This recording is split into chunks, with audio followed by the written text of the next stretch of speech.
Bon réveil sur Radio J, c'est l'heure de la chronique, c'est bon pour la santé. Serge Rafal nous a rejoint en studio. Bonjour Serge. Bonjour Ilana. Serge, ce matin, vous souhaitiez insister sur les nouvelles recommandations alimentaires pour les adultes. Oui Ilana, ces recommandations sont édictées et révisées régulièrement afin de couvrir les besoins nutritionnels, mais également pour prévenir les maladies chroniques et réduire les expositions aux contaminants alimentaires. Bon alors, quelles en sont les grandes lignes? Que faut-il privilégier concrètement? Il est important d'augmenter la consommation d'aliments d'origine végétale, riches en fibres, les fruits, les légumes secs, les féculents complets, qui diminuent le risque de cancer, de maladies cardiovasculaires, d'obésité et de diabète de type 2. Et d'où le slogan que tout le monde connaît sans l'appliquer, il faut consommer 5 fruits et légumes par jour. Oui, tout à fait. Nous conseillons depuis des années au moins 5 portions de fruits et légumes par jour, soit 400 grammes. Et malheureusement, la consommation moyenne en France reste en deçà, autour de 350 grammes. Et surtout, on note un effet générationnel. Les 20-30 ans mangent 8 fois moins de fruits et légumes que leurs parents au même âge.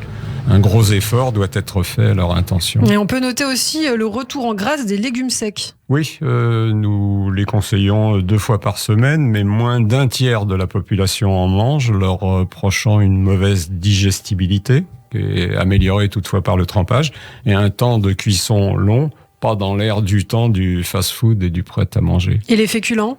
Le pain, les pâtes, les patates font partie de notre alimentation quotidienne. Ce serait bien de choisir les 2 premiers complets et les 3e à l'eau et pas sautés en frites ou en chips. Ah, justement, moi étant une grosse consommatrice de chips, malgré ma volonté, qu'en est-il des graisses en général ? Il faut privilégier la consommation d'aliments riches en oméga 3, d'origine à la fois végétale et animale, car ils participent à la bonne santé le saumon fumé, je crois. Cardiovasculaire. Alors, sont conseillés parmi les aliments végétaux l'huile de colza, 2 cuillères à soupe par jour. Ça peut être de l'huile de lin, ça peut être de l'huile de noix.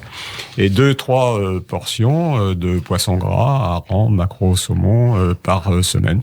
Une petite poignée de fruits à coque est aussi bien utile. Alors, que faut-il réduire selon vous ? Faut réduire la viande, hors volaille et sans manger la peau qui est trop grasse, et surtout la charcuterie, car elles augmentent les risques, là aussi, de cancer colorectal et de diabète de type 2. Et limiter la consommation de sel, d'aliments gras, sucrés, salés, ultra transformés, qui favorisent, eux aussi, les maladies cardiovasculaires, l'hypertension artérielle, le cancer d'estomac. Bon, en pratique, qu'est-il bon de faire ? En pratique, ce serait bien de privilégier le fait maison en choisissant des produits frais ou des conserves et surgelés nature qui ont de bonnes qualités nutritionnelles, et faire attention aux boissons sucrées, le soda, je l'ai déjà dénoncé ici, et l'alcool, maximum 10 petits verres par semaine et encore pas tous les jours.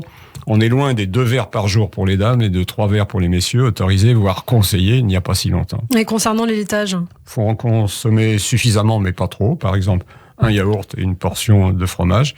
Et mieux vaut choisir le laitage bio et tâcher d'en connaître la provenance pour éviter les productions dans les trop grosses structures industrielles. Merci Serge pour ces précieux conseils. Est-ce que vous souhaitez ajouter quelque chose peut-être ? Oui, c'est important. Ilana, la dimension environnementale, privilégiant les circuits courts, les produits de saison et de région, bio ou d'agriculture raisonnée. Merci Serge Rafal, qu'on retrouvera très bientôt sur Radio J.